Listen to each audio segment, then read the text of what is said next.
4 in a row, Coach. You got to be feeling really good about the way you're playing.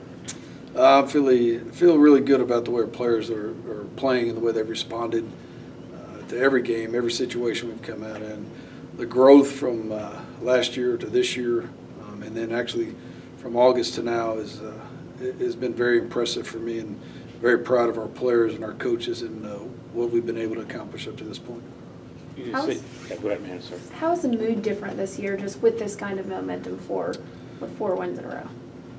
A lot of smiles on faces around offices and things like that. But I think that the mood is that now we know that when we play our game, we're capable of beating anybody. And it's not just from a coach's standpoint, but our players believe that. And I think that's what's important. As we started this thing a year ago with the staff, is we got to get a culture that winning is something that's expected here. And right now, we expect to go out and win every game, and our players believe that. And I couldn't say that this time last year. And with that, you kind of see Tarleton, they defeated Commerce over the weekend, and then now going in, you know, of course, the way the game go with Tarleton. But when you see teams that you're going down the schedule, of course, Eastern and a big game coming up, actually, switching to that question, Eastern coming up, and just as you saw last year with Angelo State, you wanted to go back and kind of rewrite that wrong. And something you said last year is that you never wanted to see them run up again. So how is this game looking forward with the same type of mindset? I think that the mindset is, we want to be 1-0 this week, and it doesn't matter who the opponent is. It just happens to be Eastern New Mexico, and it's the Wagon Wheel game, and there's a lot of, I don't want to say pressure, but there's a lot of history here. And, I don't think any coach that will stand up here and say, yeah, I really enjoyed watching the opposing team celebrate on our field. I mean, that's not why we're in this business, because we're all competitors. But, I don't make a tackle, I don't throw a pass, I don't do anything like that. Our players have to go out and they have to execute and they have to perform. And is there a bitter taste? Yeah, there's a bitter taste. Not just in my mouth, but in everybody else's mouth. So, but that's, that'll be on our mind, but we're going to prepare the same way that we do every week and go out and try to play our best.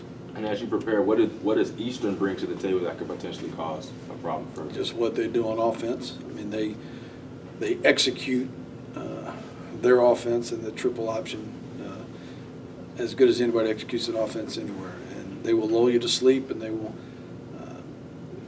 run. All of a sudden, White pulls out, and the quarterback White pulls out, and he's throwing the ball deep, and our defensive backs are up, trying to make a stop on the run. So, very well coached in what they do, very disciplined in what they do, and it's going to be a tough challenge. I mean, they have struggled in the early part of the year, but right now they're playing as good as anybody else. And I wish we'd have caught them at the beginning of the year, but of course we struggled too. So throw out all the records here and strap them up and let's go Saturday. You got your first taste of that wagon wheel last year. I think you and I were standing on the field together and you watched that. Thoughts on that? With this rivalry now that you've seen it in person? It's a lot more intense than I expected. I'll be honest with you. I don't know if I was prepared for how intense it was going to be and how the celebration was and all that kind of stuff. But I'm pretty solid now in what I think and how we're going to go prepare for this. We talk a lot about the offense of Eastern. What do they like to do on defense, and what kind of challenge you face there? They have run, 4 or 5 different fronts. So we're going to see everything. They're going to throw the kitchen sink at us, and it's going to be tough on our offensive line, but they got to pick it up. And it's going to be hard to practice all the looks and get a good feel because they could change it up at any time. So that's the hardest part, is they give you so many different looks and they do so many things that it's really hard to practice against every single one of those. So Coach McDonough and his staff will get it ready to roll. Angelo took the run basically away from you in that ball game last week. Talk a little bit about the passing game and how it has progressed to where now they can win the game if they need to.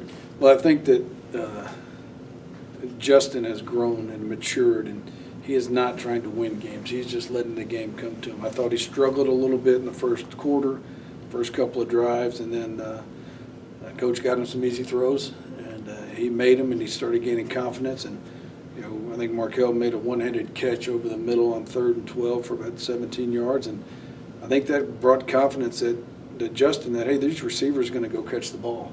We still had, too many drops, but, his confidence in the receivers has picked up, and that's helped Justin a whole lot.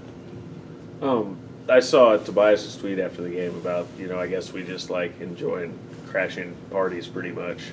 Talk about that kind of mentality for the team, just going into Central Washington and then going this past weekend to Angelo. Just talk about the mentality of the team going in and trying to just do that, crash parties. I just think our players are want to prove something. I mean, I think that and I'm probably the one guilty of starting to crash the party because Central Washington was opening up a brand new stadium, and that was kind of our theme there. And I knew we were the homecoming opponent for Angelo State, and I said, well, let's go crash their homecoming and do that. And the guys, they're believing in what we're doing. They're believing in the process and why we do things. And I think it feeds off, and our players are holding each other accountable now. And I can't say that about last year. I don't talk bad about last year's team, but this year's team is the growth that we've seen in that area as well.